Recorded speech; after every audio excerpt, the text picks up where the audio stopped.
A eletrônica, ela pode ser dividida em dois grupos. A eletrônica analógica, que vocês já conheceram, e a eletrônica digital, que vocês vão conhecer agora ao longo das próximas aulas. Então, a primeira aula sobre eletrônica digital, nós vamos falar sobre microcontroladores. Primeiro, o que é um microcontrolador?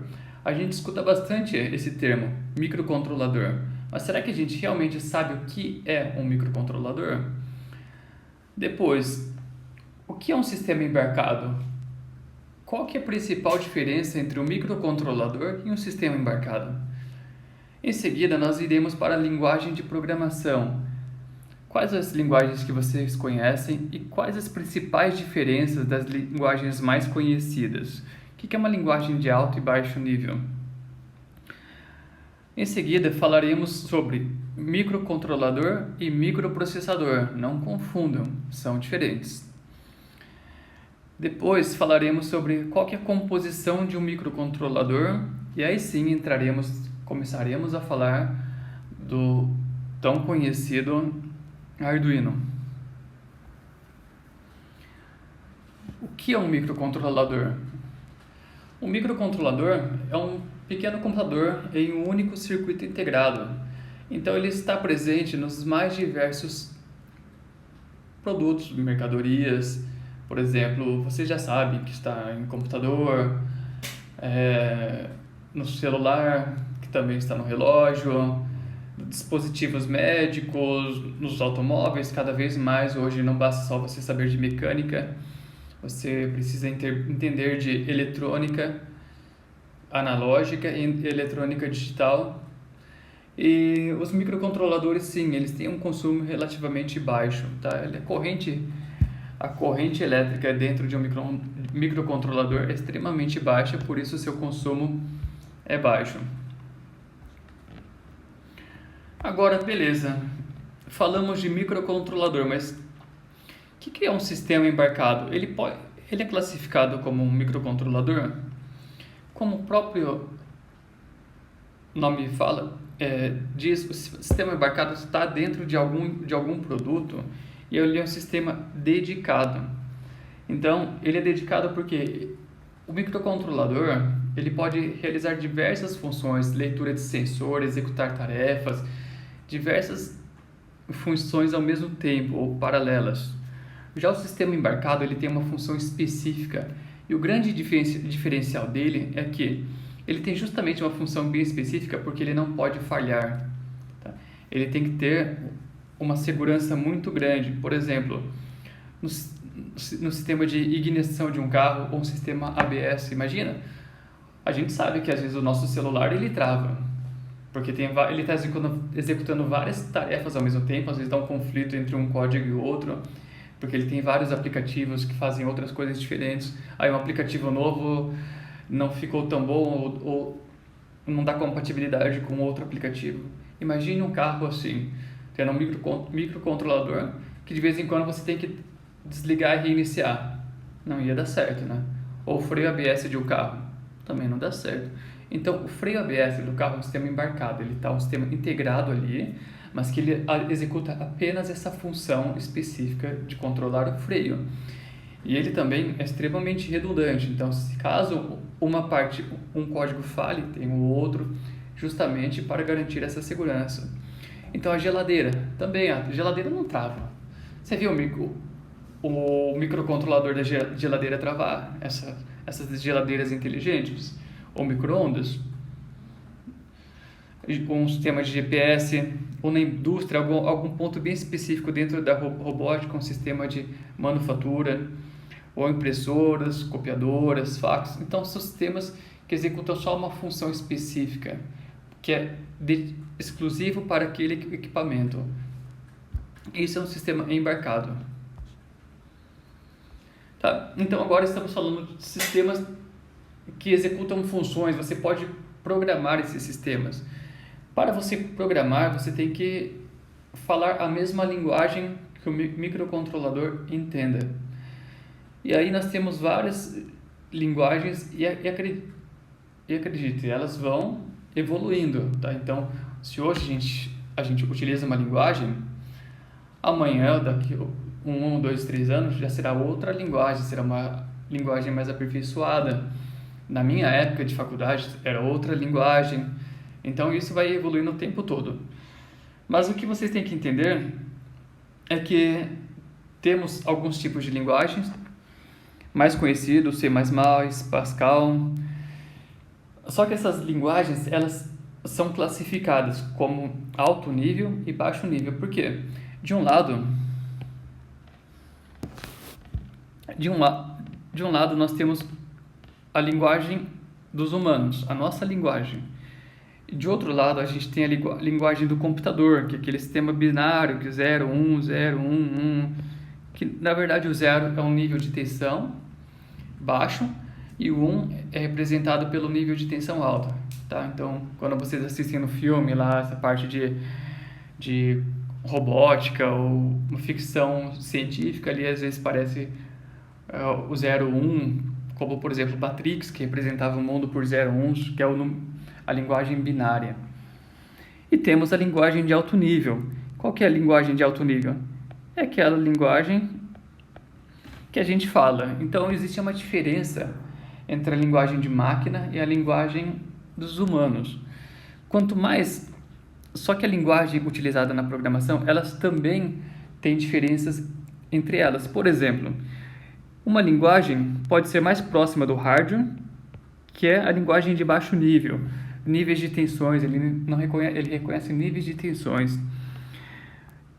Passa por assembly, que é uma linguagem intermediária, e chega em linguagens de alto nível, que é Pascal, C++. Então ele começa a utilizar uma linguagem mais próxima do que os humanos falam. Por exemplo, ele tem a função C, se ele tem a função E, tem a função não, ou são muito comuns os códigos em inglês também, if, else, do, for, while.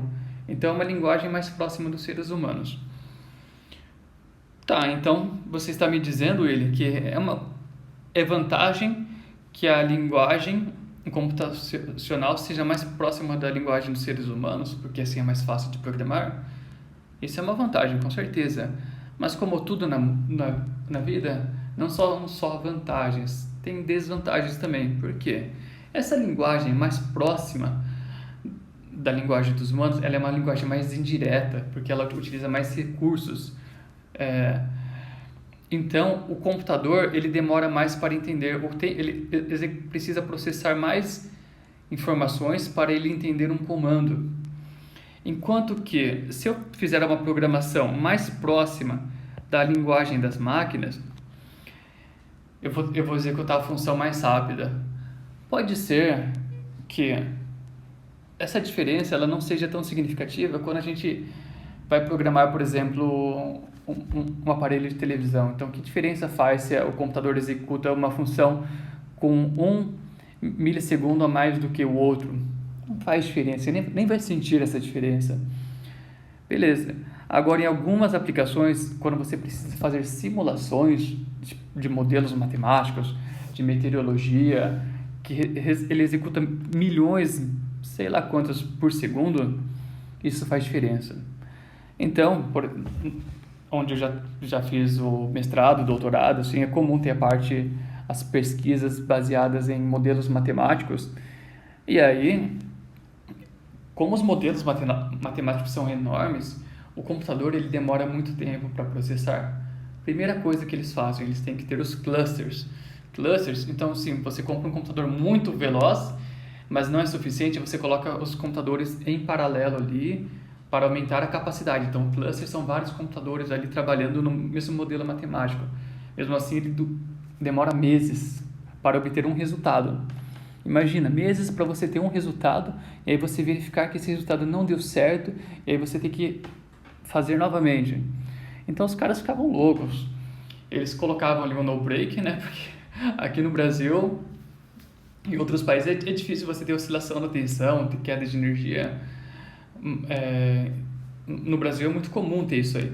Então, imagina se você está, depois de 3 semanas simulando ali, ter uma queda de energia e você perdeu tudo. Então tem no break, e eles deixam rodando ali o tempo todo, o ar-condicionado ligado para não esquentar. Mas mesmo assim não é suficiente. Então, essas pessoas que trabalham com modelos matemáticos muito complexos, elas utilizam uma linguagem mais próxima da linguagem da máquina, que é aí que é um processamento mais rápido. O computador precisa de menos tempo para processar a informação. Que é isso aqui, ó, que a gente vê, tá vendo? É uma linguagem mais diferente do que a gente já conhece. Até tem o loop aqui, o end conhecido, mas aqui são endereçamentos, são pedindo para executar o goto. Alguma coisa a gente entende, tá? Minha época de entender isso já foi, eu já programei em Assembly já, é bem difícil, mas agora eu não lembro mais como que faz. Enquanto que atualmente utiliza-se muito a linguagem C. A linguagem C ela já é um pouco mais próxima da linguagem falada. Então, o main, que é o principal, while, true, que é verdade, output, que é saída, toggle, que é troca, delay, que é espera tantos milissegundos. Então, é uma linguagem mais próxima daqui. Então, essa aqui é mais fácil, mas ela é menos eficiente. Essa aqui é mais difícil, mas ela é mais eficiente. Então, saibam que tem essas linguagens e existem várias outras por aí. Eu trago uma questão muito corriqueira das pessoas confundirem. Eu mesmo já confundi no começo, antes de estudar os microcontroladores, eu achava que era tudo a mesma coisa. Microprocessador é a mesma coisa que microcontrolador. Não é, pessoal. Tem uma grande diferença entre os dois. Então, o microprocessador, entenda assim, o seu computador, você vai lá, ele está lento, ele é um 486, vocês nem vão lembrar de um 486, ou depois teve o Pentium. Então, hoje os microprocessadores mais conhecidos é o AMD, tem o i5, i3, i7, i9, são microprocessadores. É aquela CPU que processa a informação, que é o cérebro do computador. Só que o microprocessador é só esse chip, só que só o cérebro não funciona. Você tem que ter uma memória, tem que ter uma memória RAM, que é uma memória mais rápida e volátil, tem que ter uma memória mais duradoura, que é o HD, por exemplo. Tem que ter todos os periféricos. Você vai executar alguma função, então tem que ter as saídas que executam funções, as entradas que recebem informações, sensores. Então perceba assim que não basta eu ter só um microprocessador, eu tenho que ter os periféricos ali. O microprocessador é o i2, o i3, o i5, o i7, o AMD. Isso é o microprocessador, aquela parte isolada que executa a função. Se eu quiser colocar o microprocessador junto com a memória, com sensores, com a comunicação,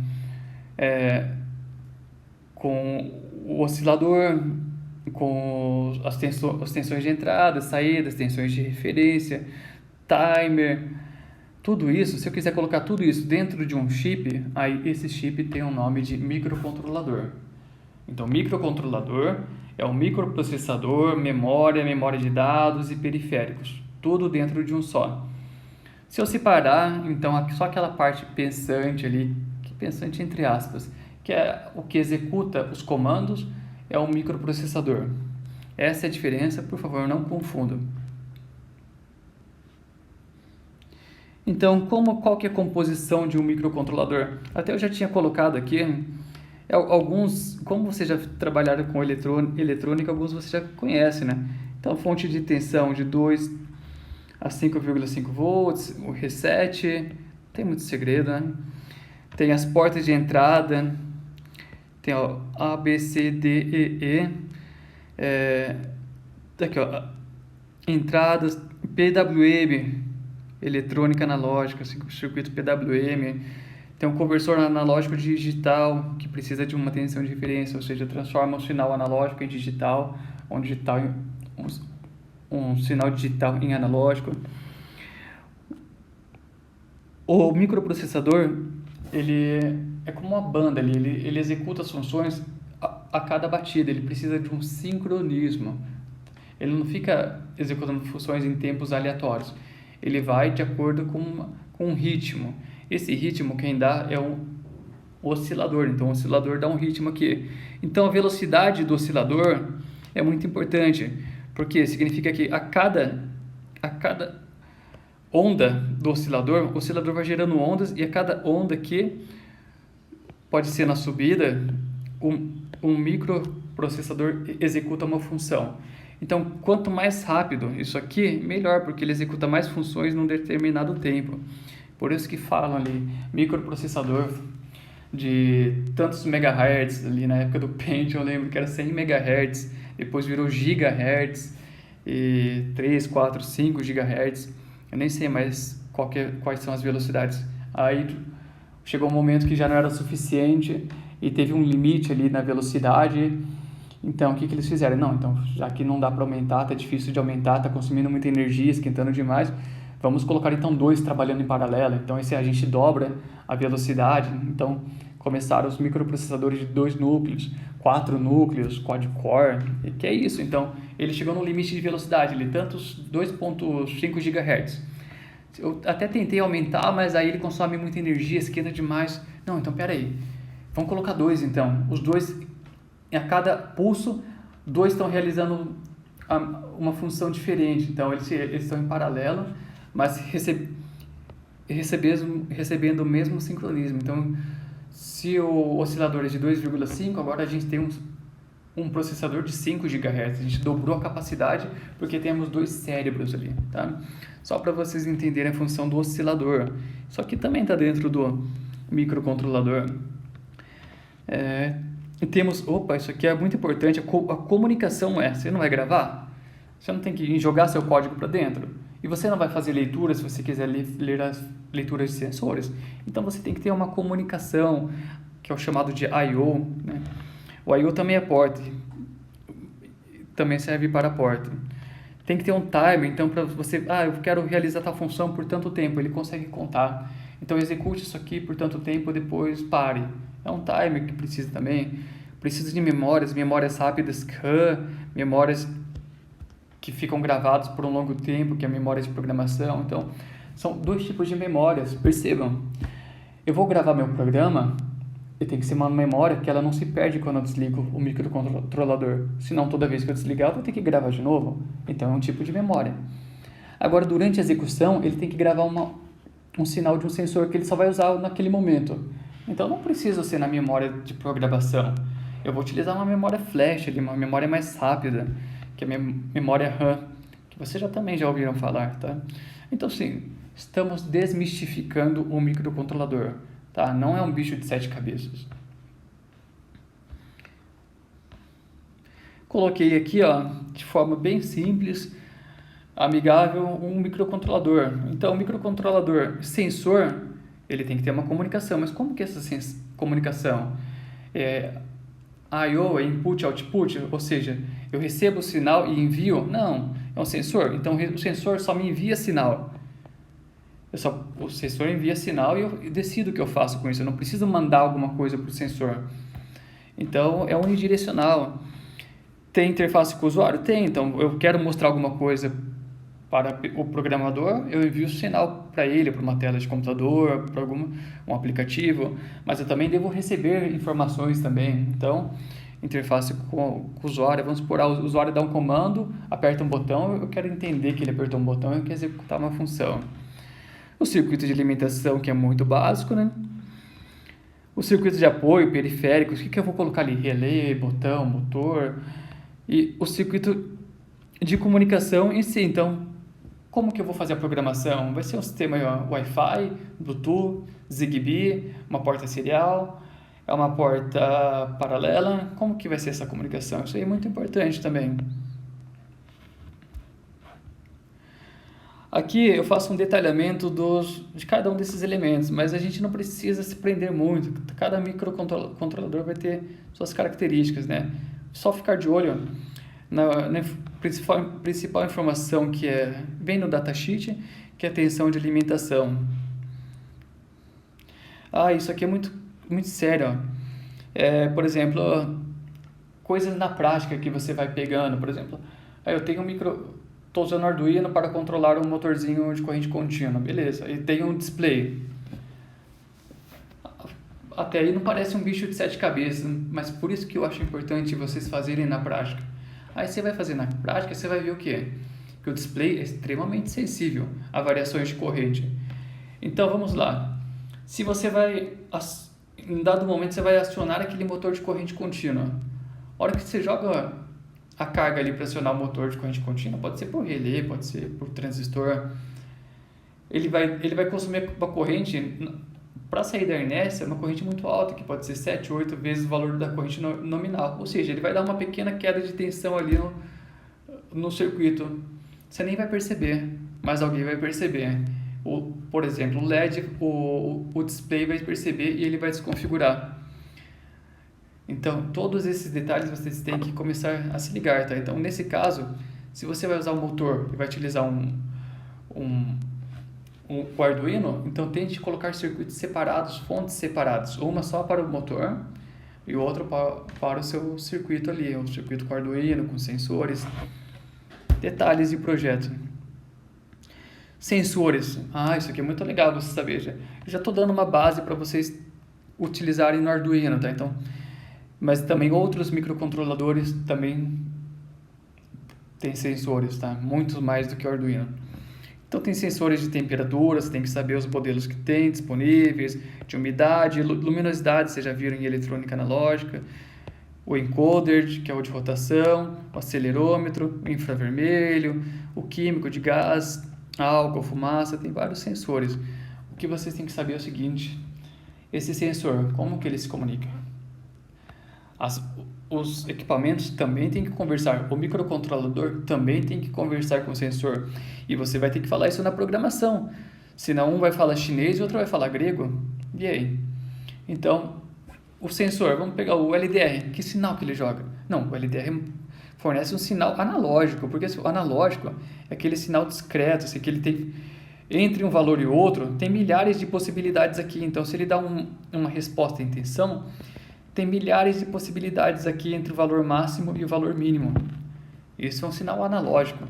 E aí é um sinal que, teoricamente, tem uma carga de informação muito grande. Então, porque ele pode variar 0,001 volts. Então, ou pode variar 0,005. Então, isso é um sinal analógico. E um sinal digital? Como que é o sinal digital? Bom, o sinal digital, ele vai jogando informações através de 0 e 1, ou seja, nível baixo é 0, nível de tensão alto é 1, e aqui ele vai conversando com o teu sistema aqui, e você tem que estar preparado para ler um sinal digital.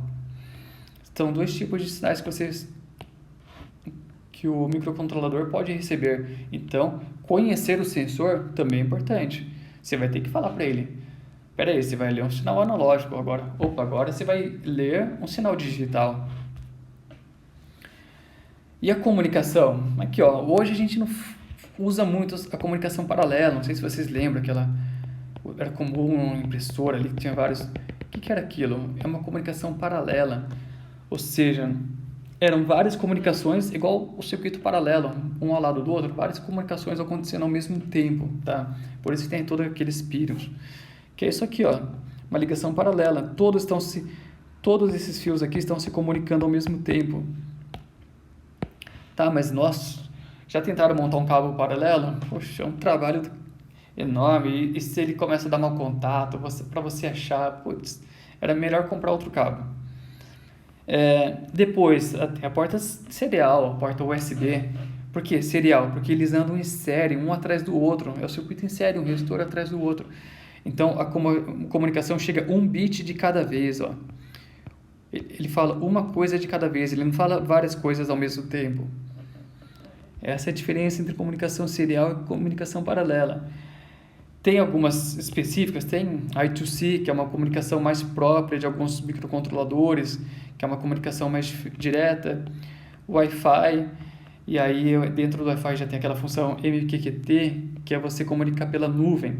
Então eu fiz aqui um projetinho também, eu águo as plantas daqui de casa, quando eu vou viajar, abro meu celular, ali eu controlo qual que é a umidade que eu quero, eu recebo informação também quanto que é a umidade que está aqui da orquídea que eu tenho, das outras plantas, eu acho legal cuidar, né?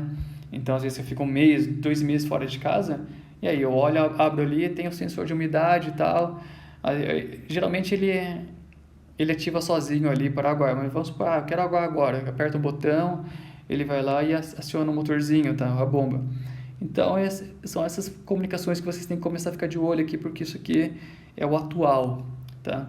É o que está acontecendo. Pode ser por radiofrequência também.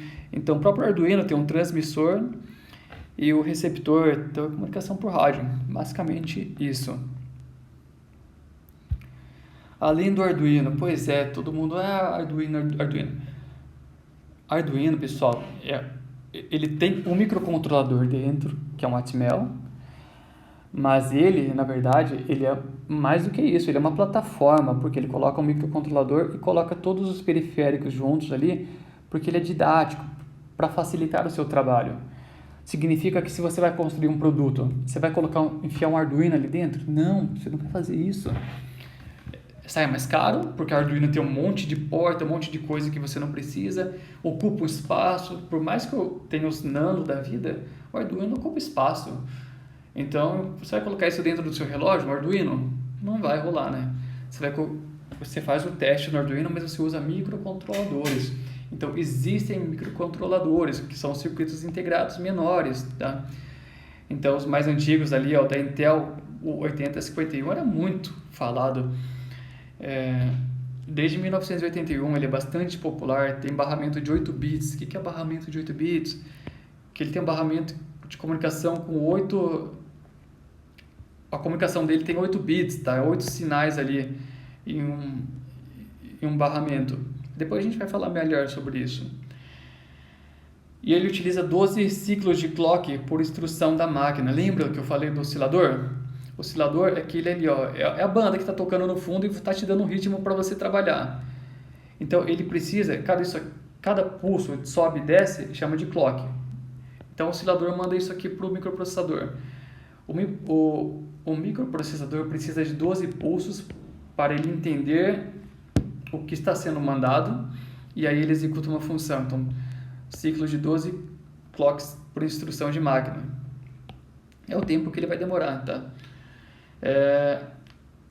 Existem diversos fabricantes, tá? Mas isso aqui não entra ao caso, tá? Então, o 8051 é muito famoso ainda.